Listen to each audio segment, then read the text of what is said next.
പ്രശസ്ത മോട്ടിവേഷൻ സ്പീക്കറും എഴുത്തുകാരനുമായ ശിവഖേരയുടെ നിങ്ങൾക്കും വിജയിക്കാനാകും എന്ന പുസ്തകത്തിൽ നിന്നുമുള്ള ഒരു കഥ. ഉത്സവസ്ഥലത്ത് ബലൂണുകൾ വിൽപ്പന നടത്തി ഉപജീവനം കഴിച്ചിരുന്ന ഒരാളുടെ ജീവിത വീക്ഷണം ശ്രദ്ധിക്കൂ.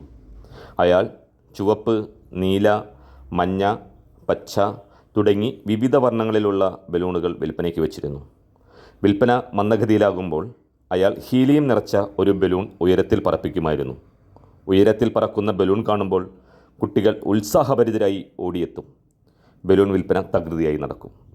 ഉയരത്തിൽ പറക്കുന്ന ബലൂൺ കുട്ടികൾക്ക് എന്നും കൗതുകമായിരുന്നു. ഒരു ദിവസം ഒരു കുട്ടി നിഷ്കളങ്കമായൊരു സംശയം ചോദിച്ചു. ഒരു കറുത്ത ബലൂൺ ആകാശത്തിലേക്ക് അയച്ചാൽ അതും പറക്കുമോ? വിൽപ്പനക്കാരൻ കുട്ടിയോട് പറഞ്ഞു, ബലൂണിൻ്റെ നിറമല്ല പ്രധാനം, അതിനുള്ളിൽ എന്താണ് അടങ്ങിയിട്ടുള്ളത് എന്നതാണ് പ്രധാനം. അതാണ് അതിനെ മേലോട്ടുയരുവാൻ സഹായിക്കുന്നത്. ഈ തത്വമാണ് നമ്മുടെ ജീവിത വിജയത്തെയും സ്വാധീനിക്കുന്നത്. നമ്മുടെ ആത്മവിശ്വാസവും ക്രിയാത്മക മനോഭാവവുമാണ് നമ്മെ ഉയരത്തിലേക്ക് എത്തിക്കുന്നത്. മനുഷ്യർക്ക് അവരുടെ മനോഭാവത്തിൽ ഉചിതമായ മാറ്റം വരുത്തി ജീവിത വിജയം നേടാം എന്നുള്ളതാണ് ഏറ്റവും വലിയ കണ്ടുപിടുത്തം. നിങ്ങളുടെ മനോഭാവമാണ് നിങ്ങളെ യഥാർത്ഥ വിജയത്തിലേക്ക് നയിക്കുന്നത്.